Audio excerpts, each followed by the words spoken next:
Welcome to the Dub Dive. Today, we're opening up a really compelling set of sources. They tell this story of, well, extreme visibility, but also total isolation. Yeah, it's that classic mix, isn't it? Wealth, fame, beauty.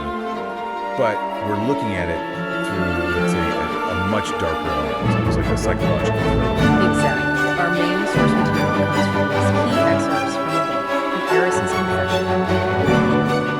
And the title says a lot already. This isn't, some glossy celebrity memoir. It's positioned as an expose Yeah. about a life everyone thought was perfect, but was actually destroyed. Right. The woman at the center of this, for a while, she was just adored everywhere. Unimaginable wealth, as the source says, incredible beauty, global fame. She was like, a modern myth. And then, poof, Yeah. she just disappeared from public view, completely vanished. So our mission today in this deep dive is to really unpack that stark contrast the sources lay out. The difference between this great big beautiful life, as everyone called it, and the hidden reality, which the text calls a confession, and importantly, a warning.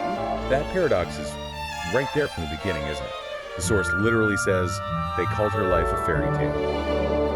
But fairy tales are never what they seem.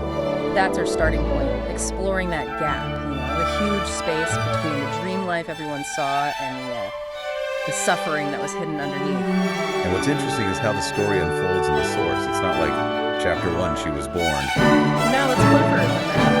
The whole process of finding the truth is a way itself. They actually start with the biography.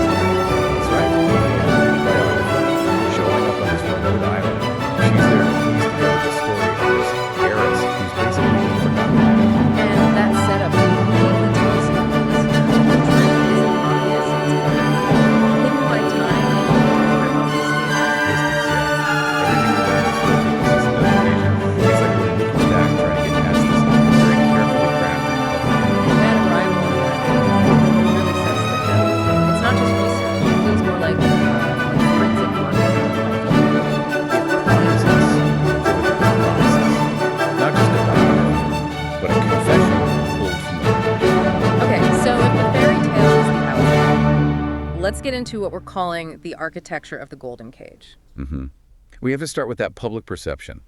Because really, that perception, it wasn't just background noise, it actually formed the bars of the cage. The myth was huge. Born into unimaginable wealth, the source stresses that. Childhood wasn't just rich, it was almost unreal. Dazzling parties, the constant flash of cameras. Yeah, she wasn't really allowed to be a person, was she?